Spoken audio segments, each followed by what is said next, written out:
തുടക്കം കുറിച്ചുകൊണ്ട് കടന്നു പോകുന്നു.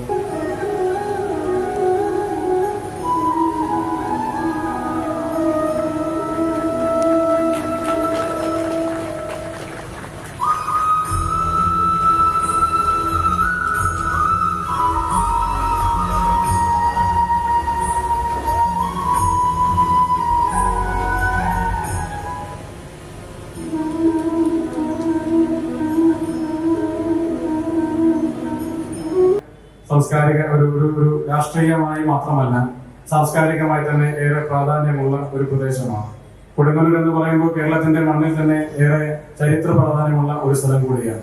വിശ്വാസപരമായിട്ടാണെങ്കിലും രാഷ്ട്രീയപരമായിട്ടാണെങ്കിലും സാംസ്കാരികപരമായിട്ടാണെങ്കിലും കൊടുങ്ങല്ലൂർ എന്നും വ്യത്യസ്തമായ ഒരു രാഷ്ട്രീയ മാപനയിൽ രേഖപ്പെടുത്തപ്പെട്ടിട്ടുള്ള ഒരു പ്രദേശമാണ്. നമുക്കറിയാം, നമ്മുടെ ഈ കൊടുങ്ങല്ലൂരിന്റെ മണ്ണിലാണ് ഏഷ്യയിലെ തന്നെ ഏറ്റവും ആദ്യത്തെ ഇസ്ലാമിക വിശ്വാസത്തിന്റെ ഭാഗമായി പള്ളി നിർമ്മിക്കപ്പെട്ട ചേരമാൻ പള്ളി നിലനിൽക്കുന്നത് ഈ പ്രദേശത്താണ്. ഈ മണ്ണിലാണ് തോമസ് ലീഹ ആദ്യമായി കടന്നു വന്ന കോട്ടപ്പുറം ഈ നിലകൊള്ളുന്നത് ഈ നിയമസഭാ മണ്ഡലത്തിന്റെ ഭാഗമായിട്ടാണ്. കൊടുങ്ങല്ലൂർ അമ്മയുടെ അനുഗ്രഹം ഈ മണ്ണിനെ ഏറെ പുണ്യം ചെയ്ത ഒരു ഭാഗം കൂടി തന്നെയാണ്. അപ്പൊ അങ്ങനെ നോക്കുമ്പോൾ എല്ലാ തരത്തിലും വിശ്വാസപരമായും സാംസ്കാരികപരമായും ഒട്ടനവധിയായ സാംസ്കാരിക നായകന്മാരെ സംഭാവന ചെയ്ത ഒരു മണ്ണാണ് കൊടുങ്ങല്ലൂർ എന്ന് പറയുന്നത്. രാഷ്ട്രീയ നേതൃത്വങ്ങളുടെ ഭാഗമായും നിരവധിയായ നേതാക്കന്മാരെ സംഭാവന ചെയ്ത ഒരു പ്രദേശമാണ്.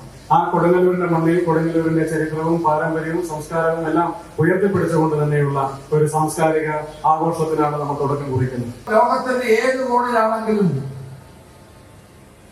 മലയാളികൾ ഒരുമിച്ച് ചേർന്നുകൊണ്ട് ഓണം ആഘോഷിക്കാറുണ്ട്. ജാതി മത വർണ്ണ വ്യത്യാസമില്ലാതെ എല്ലാവരും ചേർന്നുകൊണ്ടാണ് ഓണം ആഘോഷിക്കുന്നത്. അതാണ് ഈ മഹോത്സവത്തിന്റെ ഏറ്റവും വലിയ പ്രത്യേകത. എല്ലാവരും ഒരുമിച്ച് നിന്നുകൊണ്ട് നമ്മുടെ നാടിന്റെ ഐക്യവും യോജിപ്പും പ്രകടിപ്പിച്ചുകൊണ്ടാണ് ഓണാഘോഷ പരിപാടികൾ നടത്തി വരാറുള്ളത്. കൊടുങ്ങല്ലൂർ ബഹുമാനപ്പെട്ട മന്ത്രി അധ്യക്ഷനോട് ചൂണ്ടിക്കാണിച്ച പോലെ കേരള ചരിത്രത്തിൽ തന്നെ വലിയ ഏടുകൾ എഴുതി ചേർത്തിട്ടുള്ള ഒരു വലിയ ചരിത്രം കൊണ്ടുള്ള മണ്ണാണ്.